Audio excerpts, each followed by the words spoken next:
ధర్మవరం శాసనసభ నియోజకవర్గంలో యువకులందరికీ నోటిఫికేషన్లు వస్తున్నాయి. శుభ సందర్భంలో కాంపిటేటివ్ ఎగ్జామ్స్ రాస్తున్న అందరికీ కూడా మన ప్రియతమ నాయకుడు రాష్ట్ర వైద్య ఆరోగ్య కుటుంబ సంక్షేమ వైద్య విద్యాశాఖ మంత్రి వర్యులు సత్యకుమార్ యాదవ్ గారి తరపున మీ అందరికీ కూడా శుభాకాంక్షలు. ఈ నోటిఫికేషన్ వస్తున్న శుభ సందర్భంలో అనేక మంది బ్రోకర్లు మధ్య దళారులు మేము మంత్రి గారితో మాట్లాడతాం, మంత్రి గారి కార్యాలయంతో మాట్లాడి ఉద్యోగాలు ఇప్పిస్తామని డబ్బులు తీసుకునే అవకాశం ఉంటుంది. అటువంటి యొక్క ట్రాప్లో పడకుండా ఈ ఎగ్జామ్స్ అనేది ట్రాన్స్పరెన్సీగా మెరిట్ బేస్ మీద జరిగేటువంటి పరీక్షలు ఇవి. కాబట్టి నేను మీ అందరికి కూడా విజ్ఞప్తి చేస్తున్నా, ఎవరు కూడా దళారులు బ్రోకర్ల చేతిలో మోసపోకండి. నిజాయితీగా మీ యొక్క చదువు, మీ యొక్క విద్య, మీరు ఏ రకంగా అయితే ఉత్తీర్ణులు కావాలనుకుంటున్నారో మీ కష్టం మీద ఆధారపడి మీరు పరీక్షలు రాయాలని సందర్భంగా విజ్ఞప్తి చేస్తున్నాం. మేము మంత్రి గారి కార్యాలయంకు సంబంధించిన వ్యక్తులము హరీషణకు కుడి భుజమో ఎడమ భుజమో అని చెప్పి డబ్బులు డిమాండ్ చేసిన వ్యక్తులు ఎవరైనా ఉంటే వెంటనే మాకు సమాచారం అందించాలని నేను మీ అందరికి కూడా విజ్ఞప్తి చేస్తున్నా.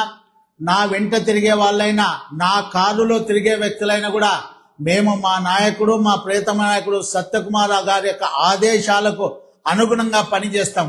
ఈ మంత్రి గారి కార్యాలయం నిజాయితీగా ఒక నయ్యా పైసా తీసుకోకుండా ప్రజలకు సేవ చేయడం కోసం ఈ మంత్రి గారి కార్యాలయం ఉంది. ఇక్కడ డబ్బులు తీసుకోవడం కానీ, పైరవీలు చేయడం కానీ, లాబింగ్ చేయడం కానీ ఉండదనే విషయాన్ని స్పష్టంగా చేస్తున్నా. అందుకే యువకులందరికీ విజ్ఞప్తి చేస్తున్నా, వారి తల్లిదండ్రులకు విజ్ఞప్తి చేస్తున్నా, మోసగాళ్ల చేతిలో పడి మోసపోకండి.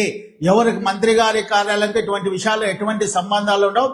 మీరు మాకు సమాచారం ఇస్తే అటువంటి వ్యక్తుల మీద క్రిమినల్ చర్యలు చట్టరీత్యా తీసుకోవడని ఈ సందర్భంగా తెలియజేస్తున్నా.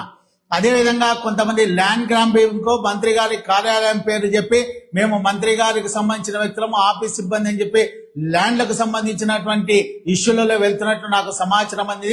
వాళ్ళకు కూడా ఈ సందర్భంగా హెచ్చరిక చేస్తున్నా, ఆ రకమైనటువంటి ల్యాండ్ గ్రాబింగ్ కు పాల్పడే ఎటువంటి వ్యక్తులైనా భారతీయ జనతా పార్టీ కార్యకర్త అయినప్పటికీ కూడా వారి మీద చట్టరీత్యా చట్టపరమైనటువంటి క్రిమినల్ చర్యలు తీసుకోవడాన్ని ఈ సందర్భంగా వారి అందరికీ హెచ్చరిక చేస్తున్నాం.